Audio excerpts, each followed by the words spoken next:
بسم اللہ الرحمن الرحیم۔ السلام علیکم۔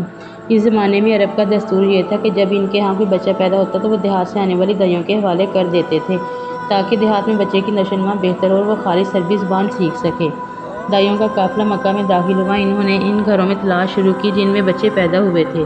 اس طرح بہت سی دائیاں جناب عبدالمطلب کے گھر بھی آ گئیں۔ نبی کریم صلی اللہ علیہ وسلم کو دیکھا، لیکن جب انہیں معلوم ہوا یہ بچہ یتیم ہے تو اس خیال سے چھوڑ کر آگے بڑھ گئیں کہ یتیم بچے کے گھر آنے سے ہمیں کیا ملے گا۔ اس طرح دائیاں آتی رہیں جاتی رہیں، کسی نے آپ کو دودھ پلانا منظور نہ کیا، اور کرتی بھی کیسے؟ یہ سعادت حضرت حلیمہ کے حصے میں آنا تھی۔ حضرت حلیمہ مکہ پہنچی تو انہیں معلوم ہوا سب عورتیں کوئی نہ کوئی بچہ مل گیا ہے، اور اب صرف وہ بغیر بچے کے رہ گئی ہیں، اور اب کوئی بچہ باقی نہیں بچا۔ ہاں، ایک یتیم بچہ ضرور باقی ہے جسے دوسری عورتیں چھوڑ گئی ہیں۔ حلیمہ سعدیہ نے اپنے شوہر عبداللہ ابن حارث سے کہا، خدا کی قسم مجھے یہ بات بہت ناگوار گزر رہی ہے کہ میں بچے کے بغیر جاؤں، دوسری سب عورتیں بچے لے کر جائیں، یہ مجھے طعنہ دیں گی، اس لیے کیوں نہ ہم اسی یتیم بچے کو لے لیں۔ عبداللہ بن حارث بولے، کوئی حرج نہیں، ہو سکتا ہے اللہ اس بچے کے ذریعے ہمیں خیر و برکت عطا فرما دے۔ چنانچہ حلیمہ سعدیہ عبدالمطلب کے گھر گئیں۔ جناب عبدالمطلب اور حضرت آمنہ نے انہیں خوش آمدید کہا، پھر آمنہ انہیں اپنے بچے کے پاس لے آئیں۔ آپ اس وقت ایک اونی چادر میں لپٹے ہوئے تھے، وہ چادر سفید رنگ کی تھی، آپ کے نیچے ایک سبز رنگ کا ریشمی کپڑا تھا، آپ سیدھے لیٹے ہوئے تھے، آپ کی سانس کی آواز کے ساتھ مشک سی خوشبو نکل کر پھیل رہی تھی۔ حضرت حلیمہ سعدیہ آپ کے حسن و جمال کو دیکھ کر حیرت زدہ رہ گئیں۔ آپ اس وقت سوئے ہوئے تھے، انہوں نے جگانا مناسب نہ سمجھا، لیکن جو ہی انہوں نے پیار سے اپنا ہاتھ آپ کے سینے پر رکھا، آپ مسکرا دیے اور آنکھیں کھول کر ان کی طرف دیکھنے لگے۔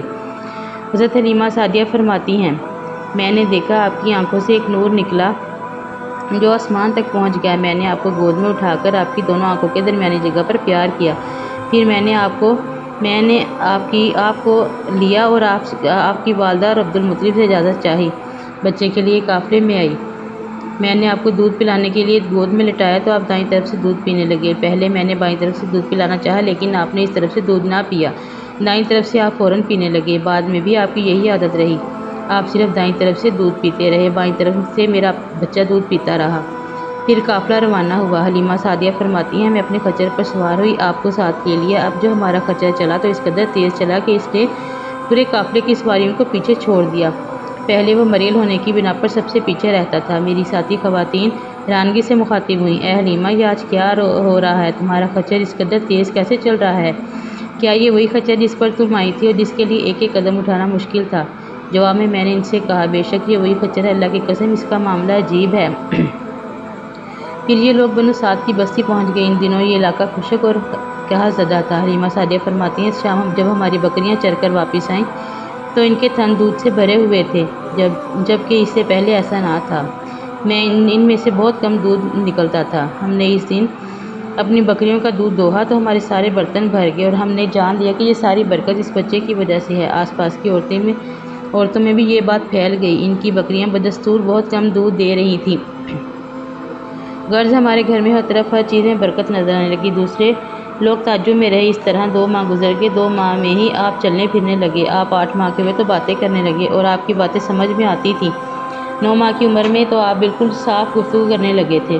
اس دوران آپ کی بہت سی برکات دیکھنے میں آئی۔ حلیمہ سعدیہ فرماتی ہیں، جب میں آپ کو اپنے گھر لے کر آئی تو بنو سعد کا کوئی گھرانہ ایسا نہ تھا جس سے مشک کی خوشبو نہ آتی ہو۔ اس طرح سب لوگ آپ سے محبت کرنے لگے۔ جب ہم نے آپ کا دودھ چڑھایا تو آپ کی زبان مبارک سے یہ الفاظ نکلے، اللہ اکبر کبیرا والحمد للہ کثیرا والحمد للہ بکرات الوصیلہ، یعنی اللہ تعالیٰ بہت بڑا ہے، اللہ تعالیٰ کے لیے بے حد تعریف ہے اور اس کے لیے شام و صبح پاکی ہے۔ جب آپ صلی اللہ علیہ وسلم 2 سال کے ہو گئے تو ہم آپ کو لے کر آپ کی والدہ کے پاس آئے۔ اس عمر کو پہنچنے کے بعد بچوں کو ماں باپ کے حوالے کر دیا جاتا تھا۔ ادھر ہم آپ کی برکات دیکھ رہے تھے اور ہماری آرزو تھی کہ ابھی آپ کچھ مدت اور ہمارے پاس رہیں۔ چنانچہ ہم نے اس بارے میں آپ کی والدہ سے بات کی، ان سے یوں کہا، آپ ہمیں اجازت دیجیے کہ ہم بچے کو 1 سال کے لیے اور اپنے پاس رکھ لیں، میں ڈرتی ہوں کہیں اس پر مکہ کی بیماریوں اور آب و ہوا کا اثر نہ ہو جائے۔ جب ہم نے ان سے بار بار کہا تو حضرت آمنہ مان گئی اور ہم آپ کو پھر اپنے گھر لے آئے۔ جب آپ کچھ بڑے ہو گئے تو باہر نکل کر بچوں کو دیکھتے تھے، وہ آپ کو کھیلتے نظر آتے، آپ ان کے نزدیک نہ جاتے۔ ایک روز آپ نے مجھ سے پوچھا، امی جان کیا بات ہے، دن میں ہمارے بھائی بہن نظر نہیں آتے؟ آپ اپنے دودھ شریک بھائی عبداللہ اور بہنوں انیسہ اور شیمہ کے بارے میں پوچھ رہے تھے۔ حلیمہ فرماتی ہیں، میں نے ان کو بتایا وہ صبح سویرے بکریاں چرانے جاتے ہیں، شام کے بعد گھر آتے ہیں۔ یہ جان کر آپ نے فرمایا تب مجھے بھی ان کے ساتھ بھیج دیا کریں۔ اس کے بعد آپ اپنے بہن بھائیوں کے ساتھ جانے لگے۔ آپ خوش خوش جاتے واپس آتے۔ ایسے میں ایک دن میرے بچے خوفزدہ انداز میں دوڑتے ہوئے آئے اور گھبرا کر بولے، امی جان جلدی چلیے ورنہ بھائی محمد صلی اللہ علیہ وآلہ وسلم ختم ہو جائیں گے۔ یہ سن کر ہمارے تو ہوش اڑ گئے۔ دوڑ کر وہاں پہنچے۔ ہم نے دیکھا آپ کھڑے ہوئے تھے، رنگ اڑا ہوا تھا، چہرے پر زردی چھائی ہوئی تھی، اور یہ اس لیے نہیں تھا کہ آپ کا سینہ چاک کیے جانے کی کوئی تکلیف ہوئی تھی، بلکہ ان فرشتوں کو دیکھ کر آپ کی حالت ایسی ہوئی تھی۔ حلیمہ سعدیہ فرماتی ہیں، ہم نے آپ سے پوچھا کیا ہوا تھا؟ آپ نے بتایا میرے پاس 2 آدمی آئے تھے، وہ سفید کپڑے پہنے ہوئے تھے، وہ دونوں حضرت جبرائیل اور حضرت میکائیل علیہ السلام تھے۔ ان دونوں میں سے ایک نے کہا کیا یہ وہی ہے؟ دوسرے نے جواب دیا ہاں یہ وہی ہیں۔ پھر وہ دونوں میرے قریب آئے، مجھے پکڑا اور لٹا دیا۔ اس کے بعد انہوں نے میرا پیٹ چاک کیا اور اس میں سے کوئی چیز تلاش کرنے لگے۔ آخر انہیں وہ چیز مل گئی اور انہوں نے اسے باہر نکال کر پھینک دیا۔ میں نہیں جانتا وہ کیا چیز تھی۔ اس چیز کے بارے میں دوسری روایت میں یہ وضاحت ملتی ہے کہ وہ سیاہ رنگ کا ایک دانہ سا تھا۔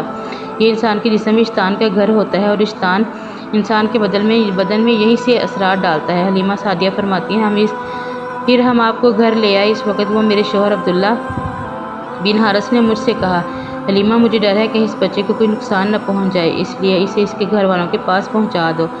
میں نے کہا ٹھیک ہے۔ پھر ہم آپ کو لے کر مکہ کی طرف روانہ ہوئے۔ جب میں مکہ کے بالائی علاقوں میں پہنچی تو آپ اچانک غائب ہو گئے۔ میں حواس باختہ ہو گئی۔